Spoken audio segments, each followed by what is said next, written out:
रायपुर से ये बड़ी खबर आपको दे रहे हैं। पादरी का शव दफनाने के मामले में फैसला किया सुप्रीम कोर्ट ने। शव दफनाने के विवाद केस में सुप्रीम कोर्ट ने कहा है कि फादर का शव ईसाई कब्रिस्तान में ही पादरी के शव को दफनाया जा सकता है। सुप्रीम कोर्ट ने ईसाई कब्रिस्तान में शव दफनाने के आदेश दिए हैं। 7 जनवरी से इस विवाद के बाद शव मोर्चरी में रखा है। अंतिम संस्कार में देरी को कोर्ट ने गलत बताया। बस्तर के छिंदवाड़ा गांव में पादरी सुभाष बघेल की मौत के बाद ग्राम सभा ने गांव में हिंदू शमशान में शव दफनाने का विरोध किया था। हाई कोर्ट ने भी शव को ईसाई कब्रिस्तान में दफनाने का निर्देश दिया था, जबकि मृतक के बेटे ने हाई कोर्ट के खिलाफ सुप्रीम कोर्ट में याचिका लगाई। सुप्रीम कोर्ट ने ग्राम पंचायत के पक्ष में जो कोर्ट का फैसला था उसके पक्ष में ही अपना आदेश पारित किया।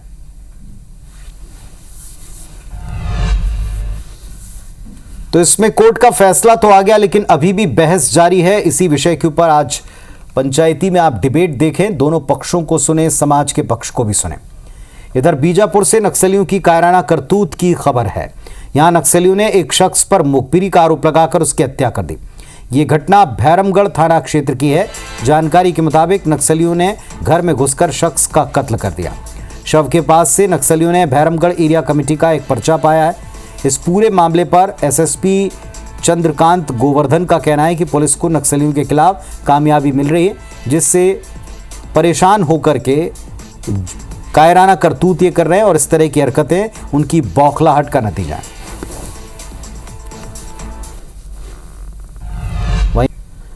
और बिलासपुर से आपको एक बड़ी खबर दे दें। मंदिर पर लाउड स्पीकर बजाने पर ऑटो चालक ने धमकी दी है। मंदिर पहुंचकर ऑटो चालक ने लाउड स्पीकर निकालकर फेंक देने की धमकी दी।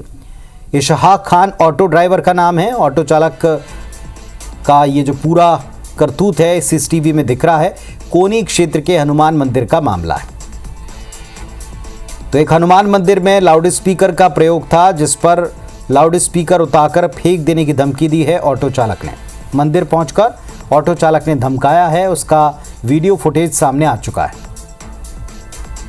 बिलासपुर से खबर है।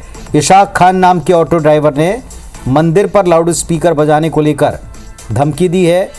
कहा है कि लाउड स्पीकर निकालकर वो फेंक देगा। उसकी घटना, उसकी करतूत, उसका ये पूरा घटनाक्रम जो है सीसीटीवी में कैद हो चुका है।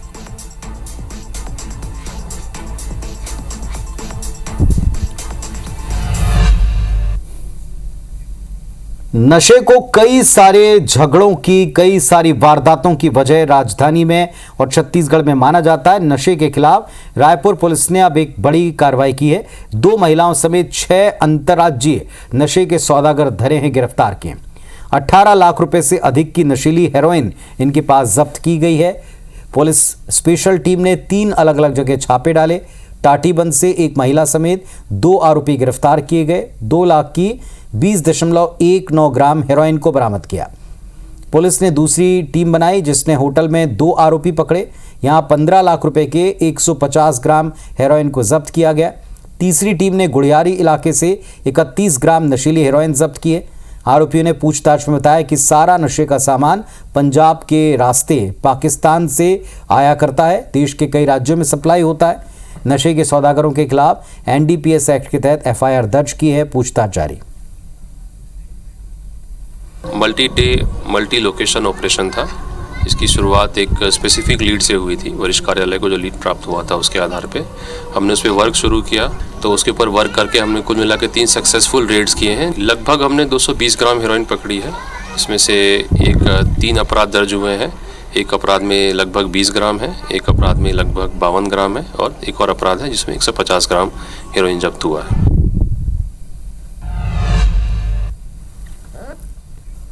खबर जशपुर से है, जहां मधुमक्खियों ने राहगीरों पर हमला कर दिया है। 3 लोग घायल हुए हैं मधुमक्खियों के हमले में।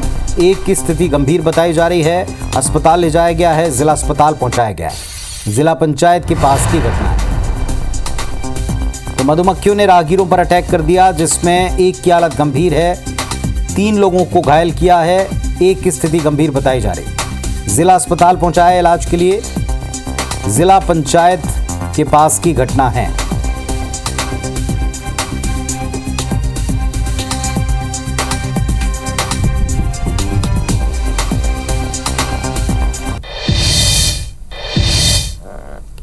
और बिलासपुर से खबर आपको देते हैं। सरकारी स्कूल में शौचालय की अव्यवस्था को लेकर हाईकोर्ट ने स्वतः संज्ञान लिया।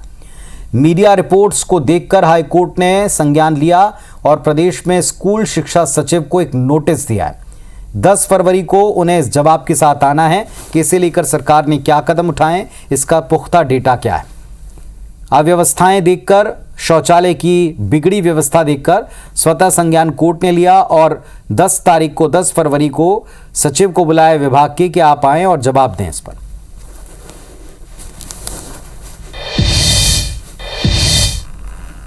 बीजेपी हो और कांग्रेस पार्टी हो, दोनों इस वक्त निकाय चुनाव को लेकर सरगर्मी से तैयारी में जुट गए हैं। पहले बीजेपी ने और अब कांग्रेस पार्टी ने निकाय चुनाव के लिए अपने पत्ते खोल दिए, यानी कैंडिडेट्स की घोषणा कर दी।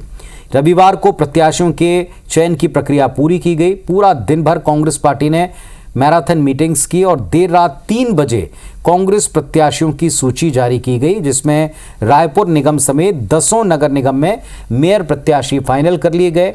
रायपुर से पूर्व महापौर और वर्तमान सभापति प्रमोद दुबे की पत्नी दीप्ति प्रमोद दुबे को कांग्रेस ने टिकट दिया है मेयर पद के लिए, जबकि बिलासपुर से प्रमोद नायक, दुर्ग से प्रेमलता पोषण साहू, जगदलपुर से मलकीत सिंह गैदू, चिरमिरी से डॉक्टर विनय जायसवाल, अंबिकापुर से अजय तिर्की, रायगढ़ से जानकी काटजू, कोरबा से उषा तिवारी, धमतरी से विजय गोलछा, राजनांदगांव से निखिल द्विवेदी को कांग्रेस ने अपना प्रत्याशी बनाया।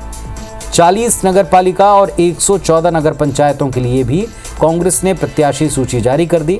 9 नगर पालिकाओं की सूची कांग्रेस ने फिलहाल होल्ड की है। इनके नाम की घोषणा आज किसी भी वक्त हो सकती है। कांग्रेस अपने पार्षद प्रत्याशियों के नाम का भी आज ऐलान करने वाली है, जिसको लेकर दफ्तरों में और बड़े नेताओं के आसपास काफी जमावड़ा है दावेदारों का। ये स्थिति बन रही है। आप देखें, रायपुर शहर में 2 महिलाओं के बीच मुकाबला, मीनल चौबे, उनका मुकाबला अब दीप्ति प्रमोद दुबे, वर्तमान सभापति और पूर्व महापौर की पत्नी से होगा। बिलासपुर में पूजा विधानी, इनका मुकाबला प्रमोद नायक से होने वाला है। बीजेपी और कांग्रेस में सीधी टक्कर है। इसी तरीके से अलका दुर्ग से जो उतारी गई उम्मीदवार हैं, उनका मुकाबला प्रेमलता साहू से होने वाला है। ये सीधे मुकाबलों की तस्वीर आप देख पा रहे हैं। अंबिकापुर में भी महिला कैंडिडेट के ऊपर बीजेपी ने भरोसा किया है। मंजुषा, उनका मुकाबला अजय तिर्की के साथ में। अजय तिर्की कांग्रेस पार्टी के मेयर रह चुके हैं और पुराने धुरंधर हैं। प्रदेश और देश में तमाम मुद्दों पर कई बार उनके बयान उनको सुर्खियों में ले आते हैं। इधर शहर सरकार की जंग में रायगढ़ में देखें आप, रायगढ़ में भी सीधे मुकाबले की तस्वीर आप टीवी स्क्रीन पर देख पा रहे हैं।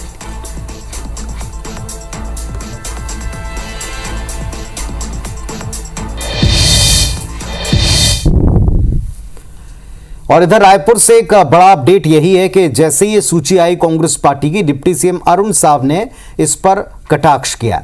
कांग्रेस की सूची को लेकर डिप्टी सीएम अरुण साव ने कहा कि कांग्रेस पार्टी में झगड़ा है, एक दूसरे को सब अपशब्द कह रहे हैं। जनता की लड़ाई तो कोई लड़ना ही नहीं चाहता, जनता की लड़ाई केवल बीजेपी लड़ सकती है। जनता कांग्रेस को जवाब देने वाली है। छत्तीसगढ़ निकाय चुनाव में भारतीय जनता पार्टी की जीत होगी। क्या आरोप लगाए हैं, सुनिए जरा।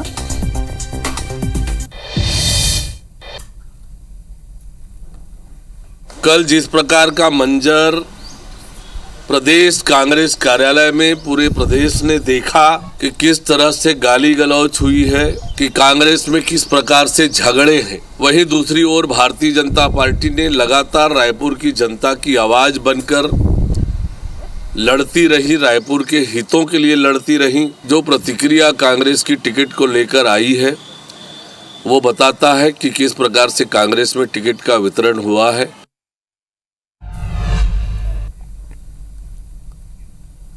और रायपुर से आपको एक और प्रतिक्रिया दिखाते हैं। मंत्री केदार कश्यप ने भी कांग्रेस पार्टी पर बड़ा वार किया जुबानी तौर पर। कांग्रेस में टिकटों की खरीदी बिक्री चरम पर है।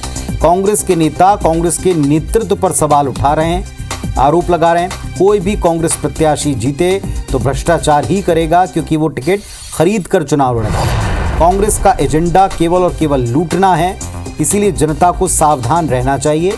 ये सारी बातें केदार कश्यप ने कही हैं, सुनिए उनको।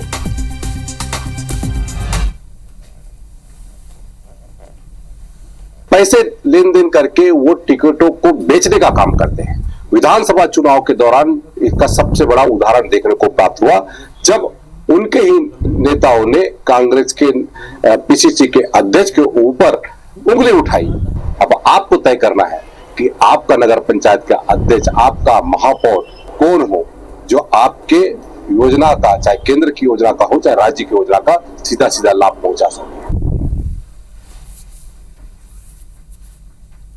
और एक बड़ी खबर आपको बता दें, अंबिकापुर से पूर्व कांग्रेस पार्षद विजय सोनी बीजेपी में चले गए।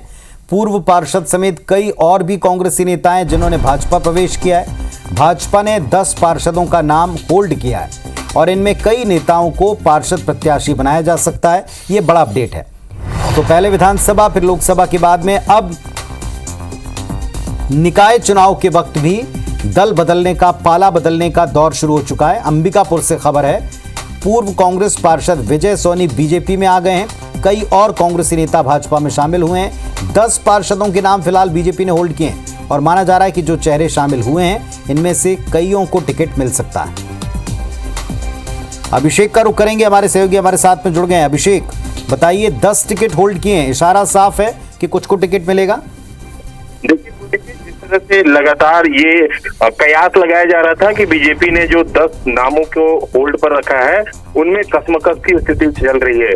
विजय सोनी जो कि पूर्व पार्षद रह चुके हैं, उनके साथ साथ प्रकाश साहू और जो कई सारे ऐसे नाम हैं जो अब, पहले वो कांग्रेस के लिए जाने जाते थे, कांग्रेस के कद्दावर नेता के रूप में उनकी पहचान थी, लेकिन अब वो भाजपा में शामिल हो चुके हैं। तो बड़ा उलटफेर अंबिकापुर नगर निगम क्षेत्र में देखने को मिल रहा है और कयास यही लगाए जा रहे हैं कि जो कांग्रेसी जो नेता थे, भाजपा का दामन थामा है, उनमें से कई नामों पर असहमति बन चुकी है और उनके नाम पार्षद प्रत्याशी के रूप में सामने आ सकते हैं। तो कहा जा सकता है कि एक बड़ा उलटफेर अंबिकापुर नगर निगम चुनाव में देखने को मिला है और देखना होगा कि ये जो नेता कांग्रेस छोड़कर भाजपा में शामिल हो रहे हैं, उनके जाने से भाजपा कितना इसका फायदा होता है, क्योंकि भाजपा ये लगातार कह रही है कि कांग्रेस से कई ऐसे नेता हैं जो नाराज चल रहे हैं और वो भाजपा का जो दामन है वो थाम सकते हैं। तो कहा जा सकता है कि एक बड़ा उलटफेर देखने को मिला है। चलिए, तो आवाज स्पष्ट नहीं आ पा रही, लेकिन उन्होंने कहा कि बड़ा उलटफेर हो सकता है। जो टिकट होल्ड किए थे उनमें से ज्यादातर चेहरे कांग्रेस से पार्टी में या अन्य दलों से पार्टी में आने वालों के टिकट पक्के किए जा सकते हैं। राजनांदगांव से एक अपडेट है। बीजेपी महापौर प्रत्याशी मधुसूदन यादव वे अपना नामांकन जमा कर चुके हैं। कलेक्ट्रेट में नामांकन फॉर्म जमा किया। पार्टी के कई वरिष्ठ नेता इस मौके पर मौजूद रहे।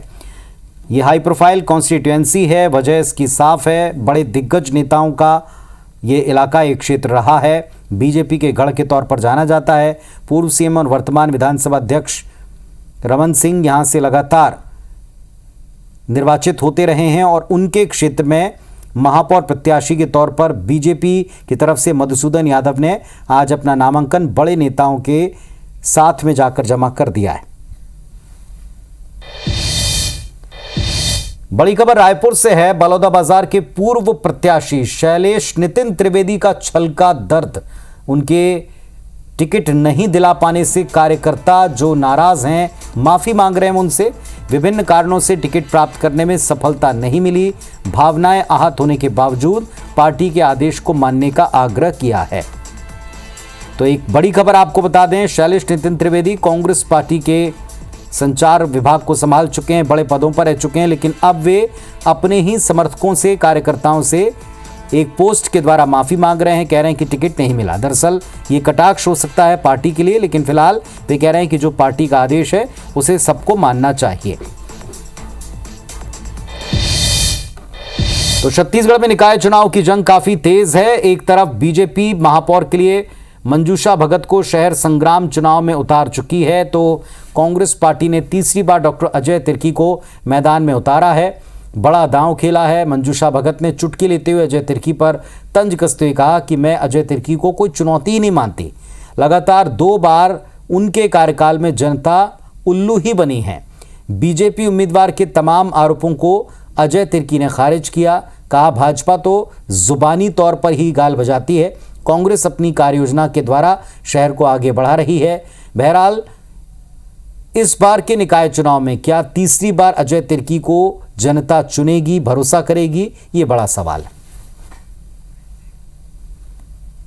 अब एक साल में जो हमारे सरकार आए तो जितना काम हुए हैं, अब जो बचे खुचे काम हैं उनको बताऊंगी कि आपके 10 साल में नगर निगम के जो महापौर थे अजय तिर्की कोई भी काम नहीं किए हैं। चाहे नाली हो, नाली की सफाई हो, चाहे बिजली हो, ये मूलभूत सुविधा भी तक कब अच्छा से काम नहीं किए। जीरो फंडिंग था, कहीं 1 रुपया ये लोग नहीं लेके आए। कहीं दिखता है आपको इन लोग का कार्यकाल 10 साल का? हम कांग्रेस परिवार विकास के मुद्दों के साथ में कि हमने बड़े काम भी किए और आगे जो काम अधूरे थे, ट्रांसपोर्ट नगर, गोल बाजार और जो बाकी और काम हैं, संरचनात्मक जो काम बचे हुए हैं, किनारे के क्षेत्रों में जो विकास करने की ज़रूरत है, उन सब कामों को हम करेंगे और इस विश्वास के साथ अपना प्रोजेक्ट भी पुटअप किया है और इन सब बातों को लेकर हम आम जनता के पास जाएंगे। पूरे मजबूती के साथ लड़ेंगे और हम जीतेंगे। इधर नगरीय निकाय चुनाव को लेकर सरायपाली में राजनीति गर्मा गई है। कांग्रेस ने वृंदा भोई को नगरपालिका अध्यक्ष पद का प्रत्याशी घोषित किया तो बीजेपी सरस्वती पटेल को प्रत्याशी बना चुकी है। सामान्य वर्ग की दोनों महिलाएं आमने सामने हैं। टिकट न देने को लेकर वे अपनी अपनी पार्टियों से खफा हैं। नाराज होकर समाज सेविका सुखविंदर रैना ने निर्दलीय प्रत्याशी के तौर पर चुनाव लड़ने का ऐलान कर दिया है। कांग्रेस प्रत्याशी वृंदा भोई ने इस पर कहा कि भाजपा नगर पालिका अध्यक्ष कार्यकाल में भ्रष्टाचार हुआ। भाजपा प्रत्याशी सरस्वती पटेल ने कहा कि भाजपा नगर पालिका अध्यक्ष के कार्यकाल में करोड़ों के विकास कार्य हुए हैं, कांग्रेस तो केवल आरोप लगा रही। मैं कोई बड़ी चुनौती नहीं मानती। मैं पूर्व में नगर पालिका अध्यक्ष रह चुकी हूँ। उस समय का कार्यकाल में जो विकास कार्य हुए हैं उसे जनता जानती है। कोई चुनौती नहीं है। हमने देखा है निवर्तमान में उनके द्वारा अनेकों भ्रष्टाचार हुआ है। हम आएंगे तो भ्रष्टाचार उजागर करेंगे और नगर पालिका का भ्रष्टाचार समाप्त करेंगे। कांग्रेस और भाजपा ने सामान्य वर्ग की महिला से टिकट नहीं देने के कारण मैं निर्दलीय से लड़ रही हूं और मैं जनता की सेवा के लिए हूं।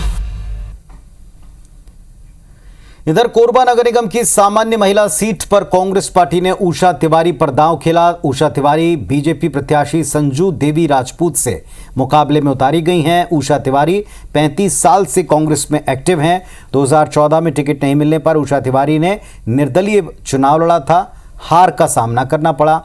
अब की बार उषा तिवारी अपनी जीत को लेकर आश्वस्त हैं। कांग्रेस प्रत्याशी लगातार अपनी जीत को लेकर कुछ कारण और तर्क गिनाती हैं।